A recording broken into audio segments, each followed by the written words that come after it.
Relationships aren't always smooth sailing, but I thought Emily and I had something solid. We'd been engaged for 6 months, and though we had our share of disagreements, I believed we could work through anything. Until one night, during what started as a minor argument, she crossed a line I never expected. It began over something small. We were hosting dinner for her friends that weekend, and she wanted me to cancel an important work presentation to help set up. I told her I couldn't, it was a career-defining moment. Instead of compromising, she snapped. "You know what your problem is? You think you're irreplaceable. But I can replace you in 24 hours!" Her words hit like a punch. The room went quiet. She glared at me, waiting for me to explode or beg for forgiveness. Instead, I stared at her calmly and said, "Then maybe you should try." Emily's expression faltered, but she quickly recovered with a laugh. "Don't be dramatic. You know I didn't mean it like that." But I knew she had. You don't brag about replacing the person you're supposed to marry unless some part of you believes it. That night I couldn't sleep. Her words replayed in my head like a cruel echo. I realized something chilling: Emily didn't value me. To her, I was a placeholder, someone she believed could be swapped out like a piece of furniture. And if she truly thought that, maybe it was time to test her claim. Over the next week, I distanced myself. I didn't argue, didn't fight, I just watched. Emily tried to brush it off, but her phone buzzed more often than usual. She hid her screen when I walked by, laughed at late-night texts, and worked late, more than ever. Ethan, my best friend, noticed the change immediately. "She's already testing the waters," he said grimly. "No fiancé who values you says something like that. She's daring you to call her bluff."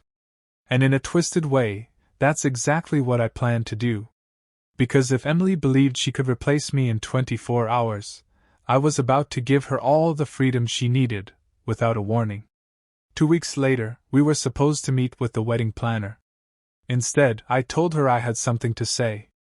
Emily arrived at the cafe all smiles, but her face fell when she saw the stack of papers on the table. "What's this?" she asked.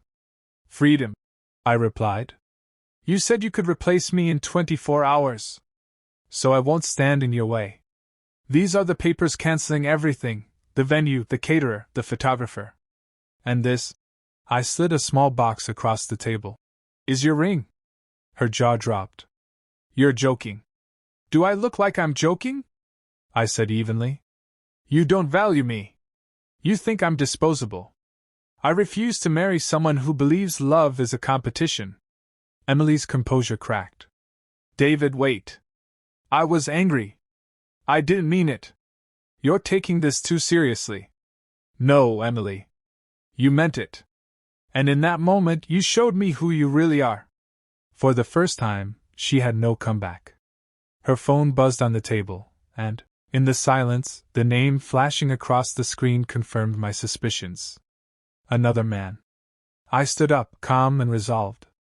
"You don't need 24 hours to replace me. You've already started." The fallout was swift. Word spread among our friends and families. Emily tried to paint me as insecure, but the truth slipped out quickly when her late-night texting habits and secret meetups came to light. Meanwhile, I felt lighter than I had in months. Ethan clapped me on the back one night and said, "You dodged a bullet. Imagine finding out after the wedding." He was right. Love isn't about threats or ultimatums. It's about respect, trust, and loyalty. Emily had none of those.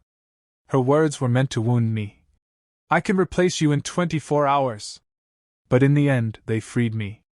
Because I realized I wasn't the one who was replaceable. She was.